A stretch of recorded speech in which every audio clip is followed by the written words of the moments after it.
What's up mga moms? Good morning. Good morning. Ito pa rin ang boses ko. Pasensya na kayo. Gusto ko magsalita ng magsalita pero ang hirap. Time check, 4:36 in the morning. And we're going to prepare now to go to the hospital. Ayos lang tayo ng konti. Tapos, alis na tayo. Tumawag na rin si mama. Okay na daw siya. We just need to pick her up on our way to the hospital. So, sinura nga pala. Pinahatid ko na kay Papa. Sorry. Pinahatid ko na kay Papa. Kagabi. At sobrang excited naman siya. Parang sleepover dun sa tita niya. Kasi nandun din yung dalawa niyang pinsan. Kaya, ibinabi ako na dapat ngayon namin siya i-drop. Kaya lang sabi ko, sobrang aga. Kasi kagabi tumawag din sa akin. Nilagnat daw.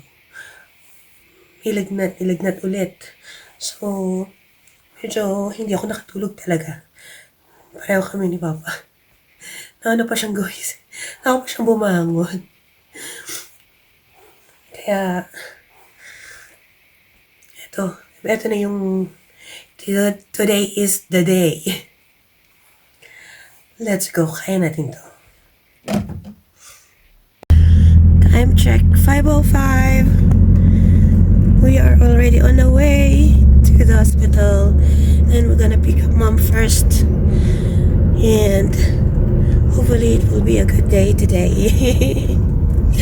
Amari already declared it because she doesn't want rain.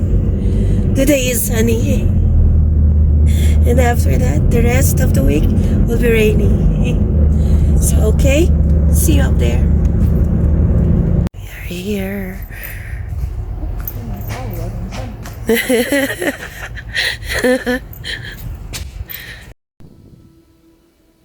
And here, na-prepare na nila ako for operation. They're still monitoring me. And dito si Papa, ngingiti-ngiti lang pero kinakabahan na yan. Nai-stress na siya. And si Mama kasama namin. And she's going to be with me until makalabas kami ng hospital.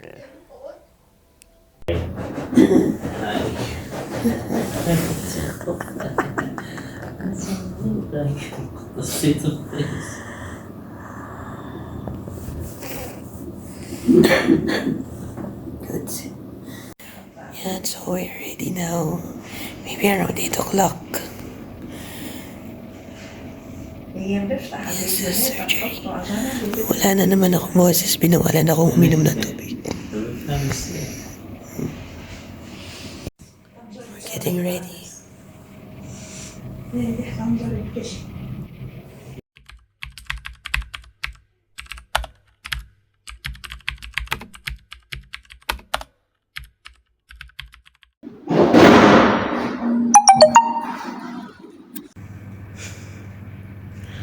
So, quick update tayo guys. Nakaraos na ako. Ayan.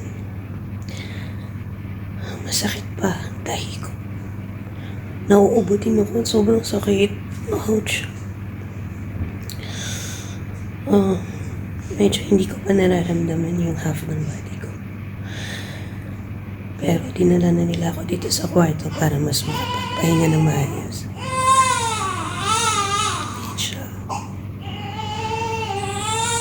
Maya siya gutom.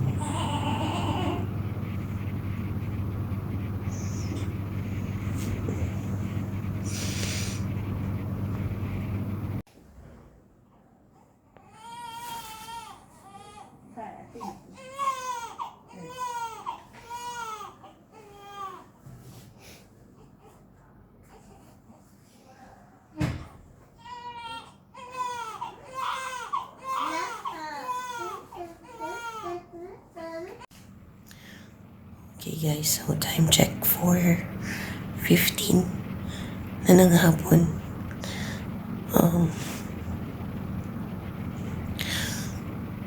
medyo okay na yung pakiramdam ko. Yun nga lang, nahihirapan akong umubo talaga kasi masakit. Masakit sa tahi. Kahit hinahawakan ko siya, masakit talaga. Pero yun nga, hanggang ngayon, hindi pa ako kumakain. Kasi dito pala, kailangan mag-fart ka muna or mag-poop ka bago kanila pakainin. So, ngayong araw, natitake ko pa lang ang coffee, isang coffee. Yun ang binigay nila sa akin. At saka, isang tea that will help me fart. Pero yun nga, hinihintay ko pa rin na mag-fart ako. So, hopefully, makapag-fart na bago mag-5.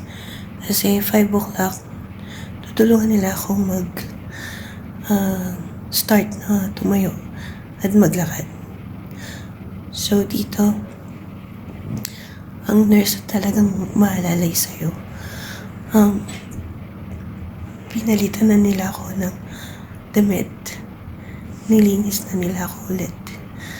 And, so, hintay ko na lang mag-5 para makag-start na tayo makapaglakad-lakad. And I hope it will be okay. Kasi masakit siya talaga.